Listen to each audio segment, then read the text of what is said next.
Historia de Mariquita, Guadalupe Dueñas. Nunca supe por qué nos mudábamos de casa con tanta frecuencia.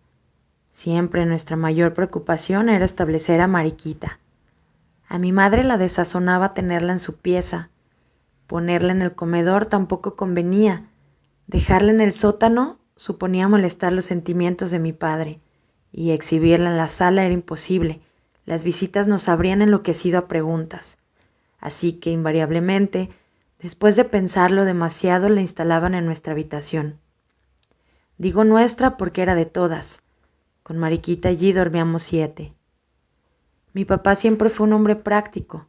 Había viajado mucho y conocía los camarotes. En ellos se inspiró para idear aquel sistema de literas que economizaba espacio y facilitaba que cada una durmiera en su cama. Como explico, lo importante era descubrir el lugar de Mariquita. En ocasiones quedaba debajo de una cama, otras en un rincón estratégico, pero la mayoría de las veces la localizábamos arriba del ropero. Esta situación solo nos interesaba a las dos mayores, las demás aún pequeñas no se preocupaban. Para mí disfrutar de su compañía me pareció muy divertido, pero mi hermana Carmelita vivió bajo el terror de esta existencia. Nunca entró sola a la pieza y estoy segura de que fue Mariquita quien la sostuvo tan amarilla, pues aunque solamente la vio una ocasión, asegura que la perseguía por toda la casa. Mariquita nació primero, fue nuestra hermana mayor. Yo la conocí cuando llevaba 10 años en el agua y me dio mucho trabajo averiguar su historia. Su pasado es corto y muy triste. Llegó una mañana con el pulso trémulo y antes de tiempo. Como nadie la esperaba, la cuna estaba fría y hubo que calentarla con botellas calientes. Trajeron mantas y cuidaron que la pieza estuviera bien cerrada. Isabel, la que iba a ser su madrina en el bautizo, la vio como una almendra descolorida sobre el tul de sus almohadas. La sintió tan desvalida en aquel cañón de vidrios que solo por ternura se la escondió en sus brazos. Le pronosticó rizos rubios y ojos más azules que la flor del helitropo. Pero la niña era tan sensible y delicada que empezó a morir. Dicen que mi padre la bautizó rápidamente y que estuvo horas enteras frente a su cuna sin aceptar su muerte. Nadie pudo convencerlo de que debía enterrarla. Llevó su empeño insensato hasta esconderla en aquel pomo de chiles que yo descubrí un día en el ropero, el cual estaba protegido por un envase carmesí de forma tan extraña que el más indiferente se sentía obligado a preguntar de qué se trataba. Recuerdo que por lo menos al año papá reponía el líquido del pomo con nueva sustancia de su química exclusiva. Imagino sería aguardiente con sosa cáustica. Este trabajo lo efectuaba emocionado y quizá con el pensamiento de lo bien que estaríamos sus otras hijas en silenciosos frascos de cristal, fuera de tantos peligros como auguraba que encontraríamos en el mundo. Claro está que el secreto lo guardábamos en familia. Fueron muy raras las personas que llegaron a descubrirlo y ninguna de estas perduró en nuestra amistad. Al principio se llenaban de estupor, luego se movían llenas de recelo. Por último, desertaban haciendo comentarios poco agradables acerca de nuestras costumbres. La exclusión fue total cuando una de mis tías contó que mi papá tenía guardado en un estuche de seda el ombligo de una de sus hijas. Era cierto. Ahora yo lo conservo. Es pequeño como un caballito de mar y no lo tiro porque a lo mejor me pertenece. Pasó el tiempo. Crecimos todas.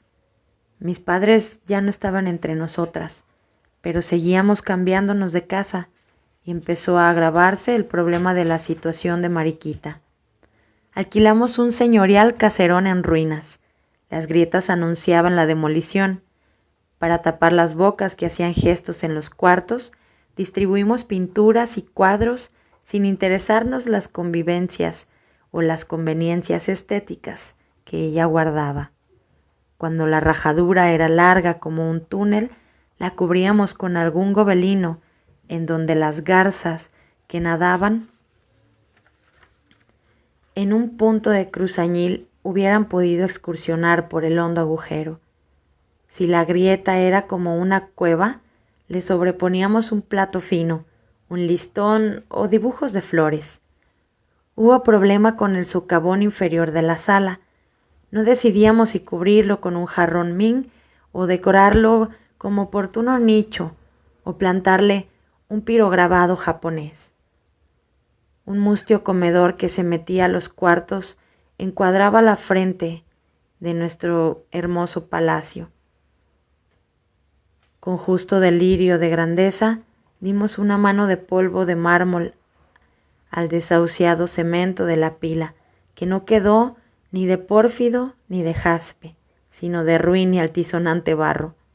En la parte de atrás, donde otros hubieran puesto gallinas, hicimos un jardín a la americana, con su pasto, su pérgola verde y gran variedad de enredaderas, rosales, y junto a unos permitieran desfogar nuestro complejo residencial.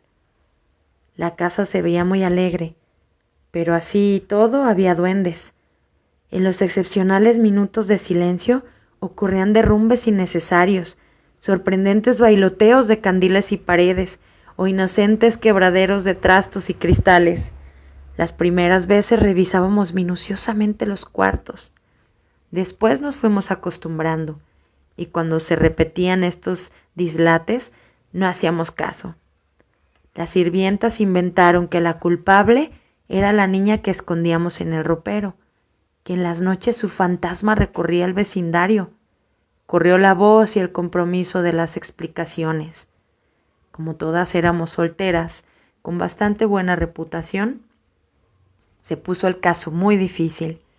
Fueron tantas las habladurías que la única decente resultó ser la niña del bote, a la que siquiera no levantaron calumnias. Para enterrarla se necesitaba un acta de defunción que ningún médico quiso extender.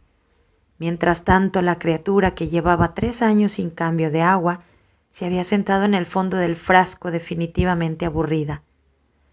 El líquido amarillento le enturbaba el paisaje.